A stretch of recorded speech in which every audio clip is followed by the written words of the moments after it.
Salam alaikum, chers amis internautes. Bienvenue sur Fer TV. Coupe d'Afrique 2022 ou 2021. Actualité football oblige. Je vous l'avais dit.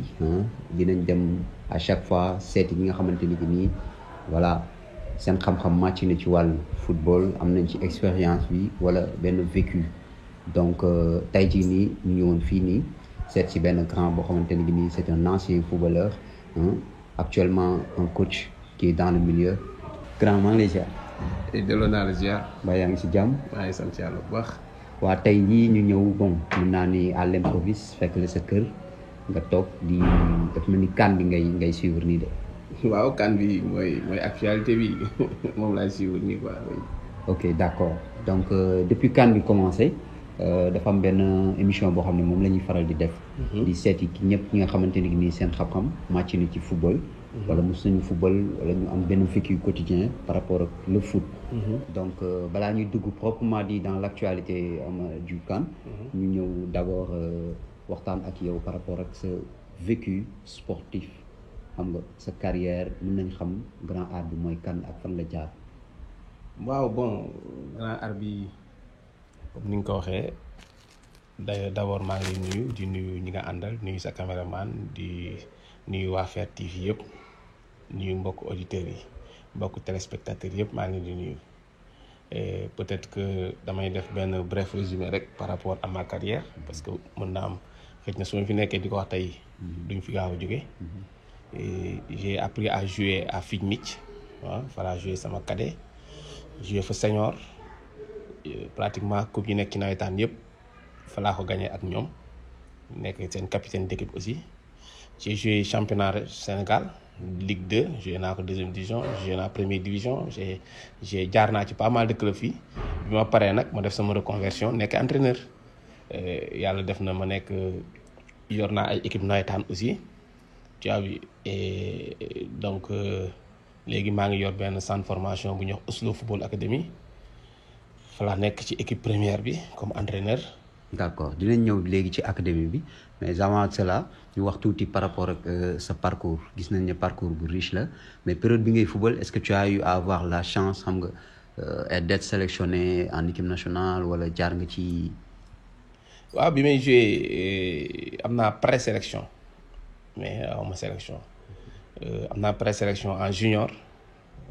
boobu Mayacine Mar mi moo yoroon équipe nationale junior bi am naa présélection à senior. boobu maa ngi joué raay bi kii ñëwee nu mu tëddee Bruno Metsu bi mu ñëwee ratissé large def sélection am yooyu mu doon def tu as vu jours locaux yi mu ciy convoqué 50 jours par 50 jours lañ doon jël voilà ñoom naa ñaari présélection am naa benn présélection boobu en équipe A ak présélection mais j'ai pas eu la chance d'être un joueur professionnel musuma am contrat professionnel voilà. D'accord léegi bu jógee ci loolu noonu après bon reconversion ñëw de joueur en entraîneur. waaw après bi ma jeexalee sama carrière bi ma demee ba gis ni voilà je suis en train de prendre l'âge te football Sénégal moom am na dañuy gaaw a magal jour boo nekkee seen kanam lu yàgg rek te man jàpp naa sax ni bi ma gënee nekk mag laa gënoon a sax nekk ñu bëri bi ma nekkee mag lañ ma xam. voilà Figmich toll nañ période bi joué naa Figmich ba am 40 ans sama génération ñi ma bokk ndoon joué ñëpp kenn dem nañ ba nekk samay dirigeant man ku ci mel ni Ousmane Sène que je salue au passage on a joué ensemble mu dem ba nekk président Figmich man ma nekk capitaine Figmich tu as vu donc dama amoon hygiène de vie bu baax may joué correctement voilà maintenant sama carrière moom et je dis que li ma waroon def en tant que footballeur yëpp def naa ko mais yàlla ak ay mbiram bon après ci laa ne nag naa dem defi naa reconvertir li nga xamante ni bii aw ma ko ci football par force dama koy am ci entraîneur loolu laa def sama bopp te maa ngi ciy liggéey commencé naa par jàng def ay formation am samay diplôme d'entraîneur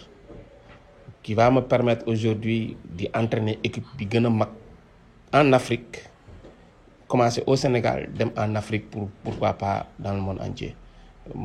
club bii ma nekk centre bi ma nekk muy Oslo Football Academy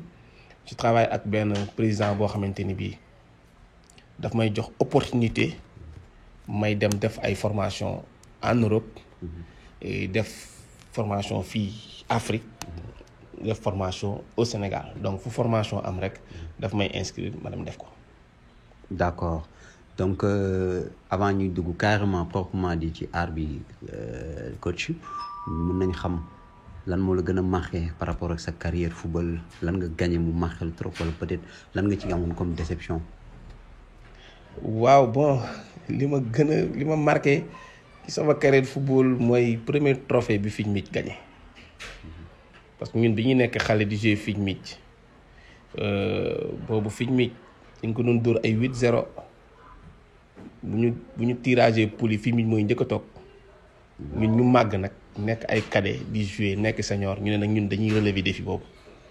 suñu première année suñu deuxième année senior ñu jël coupe zonale ma nekk meilleur joueur de la zone nekk meilleur buteur de la zone trophée boobu du ma ko fàtte mukk.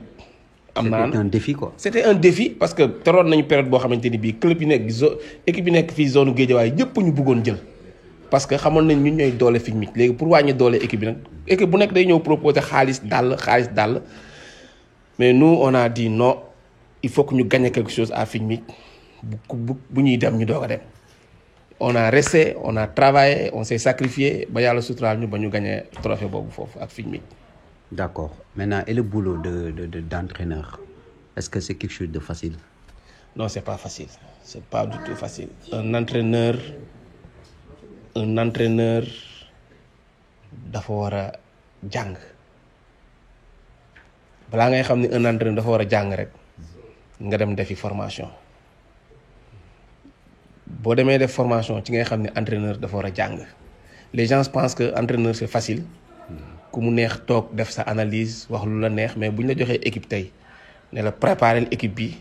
dans 15 jours dafa war a jouer ji nga war ko commencer préparation tey pour yóbbu ko dans 15 jours mu compétitif nga xam ne entraîneur yombul. Donc il faut des bagages pour ça. Ah oui il faut nga am bagage intellectuel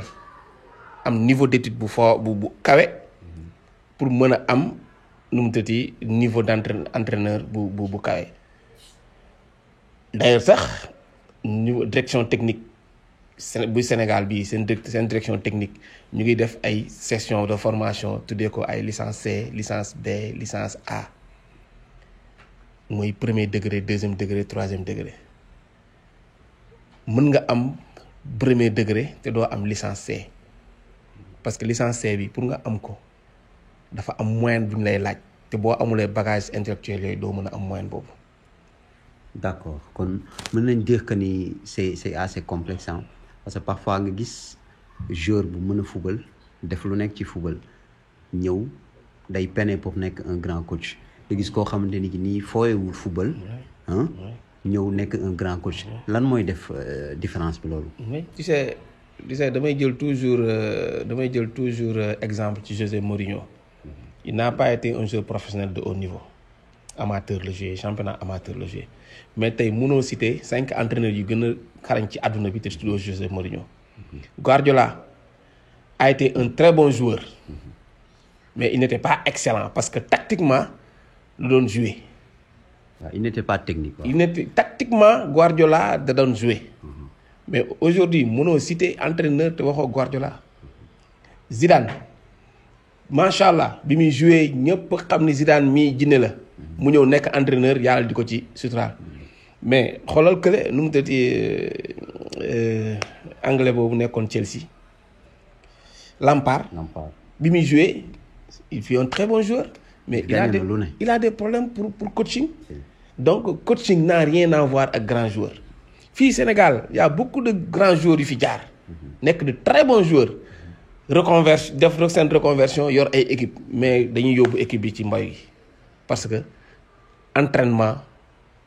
ak football entraîneur ak joueur comme yàlla ak yaali du benn. D'accord entraîneur ak joueur c'est différent léegi ñu dugg directement ci académie bi alors comment ça se passe académie bi mën nga ñu ci wax tuuti. waaw académie moom damay sawar ci di ci waxtaan parce que li ñu naan li ngeen njaagate mooy njaag du ma ne sax bi ñëpp bañee moo nangu mais c'est l'académie qui m'a donné la chance l'opportunité ba ma mën a nekk tey entraîneur bi ma nekk. Bon j'ai pas encore atteint sax sama objectif par rapport ak li ma bëgg mais je pense que fi ma nekk nii yoon la boo xamante ni su ma ko toppee mën naa ko réussir. Donc académie bi au début pour kii ko rek équipe cadet ak junior la ñu amoon cadet ak junior kese on a tout gagné. En cadet fii sur le plan local cadet championnat coupe du Sénégal junior championnat coupe du Sénégal man ma yor équipe junior bi am keneen ko yor équipe mais biñu demee ba junior yi nekk ay senior mu am ay 3-4 jours cadres yu nekk senior on a waxtaan ak président am na ko mais nañu dem engagé wu en senior jouer un championnat régional senior dañu am temps de jeu bu ñu demee voyage bu leen yóbboo test du ñu ñibbisiwaat parce que dañ daan dem di am problème rythme parce que ay 5 matchs ngay jouer fii championnat junior 7 matchs mu jeex fële da ngay dem desek ay jours jouer ay 30 matchs rythme yi duñ doon benn mu ne ma ne ko non nañ dem rek on est allé championnat régional senior ñu yóbbu ay junior ñu jouer ko benn année laa fa def régional bu nu mu mettee benn année ñu yëg national 2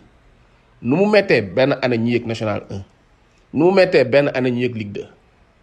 excellent. parce que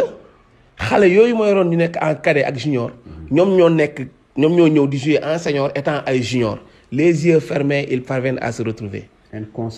Voilà et puis ba pare philosophie de jeu bi projet de jeu bi ñoom ñëpp dañ ko xam donc entraînement yi dañuy xam programme bi